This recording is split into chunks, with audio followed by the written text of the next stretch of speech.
నా ప్రియమైన ప్రజలరా, క్రీస్తు మనాతో ఉందునుగాక. ప్రభువు స్వరం స్తుతించబడునుగాక. నేను అరుణ్ పిఎస్ మద్కిని. మీ అందరికీ శుభాకాంక్షలు. రోజు ఆగస్టు నెల 5వ రోజు, 2025 సంవత్సరాల 8వ నెల. జార్ఖండ్ రాష్ట్రంలోని పలము జిల్లాలోని కుంద్పని గ్రామంలో 2వ రోజు.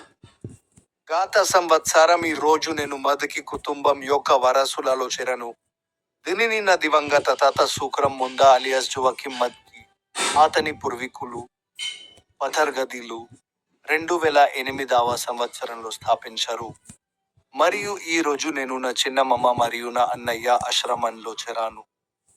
అతని 2 శ్లోకాలలోని బైబిల్ పద్యంపై మాట్లాడారు.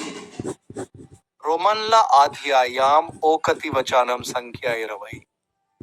అతని ఆదర్శ లక్షణాలు అంటే అతని శాశ్వత శక్తి మరియు దైవిక స్వభావం, ప్రపంచాన్ని సృష్టించిన పతి నుండి అతను చేసిన వస్తువుల ద్వారా స్పష్టంగా కనిపించాయి, తద్వారా అవి ఎటువంటి కారణం లేకుండా ఉన్నాయి.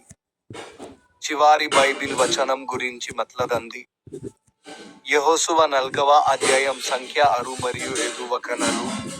ఇది మీ మధ్య ఒక సూచనగా ఉందాతనికి, భవిష్యత్తులో మీ కుమారులు వీరల్లా అర్థమేమిటి అని అడిగినప్పుడు మీరు వారికి ఇలా సమాధానం చెప్పాలి: యొర్దాను నీరు యెహోవా నిబంధన మందసము ముందు విభజించబడింది, ఎందుకంటే అది జోర్దాన్ దాటుతున్నప్పుడు జోర్దాన్ నీరు 2గా విభజించబడింది. కాబట్టి ఆ రాళ్ళు ఇశ్రాయేలుకు ఎప్పటికీ గుర్తుగా ఉంటాయి. మీ అందరికీ హృదయపూర్వక శుభాకాంక్షలు. ఇప్పుడు నా యూట్యూబ్ ఛానల్ యొక్క స్టింగ్ బటన్ పై క్లిక్ చేయడం మర్చిపోవద్దు.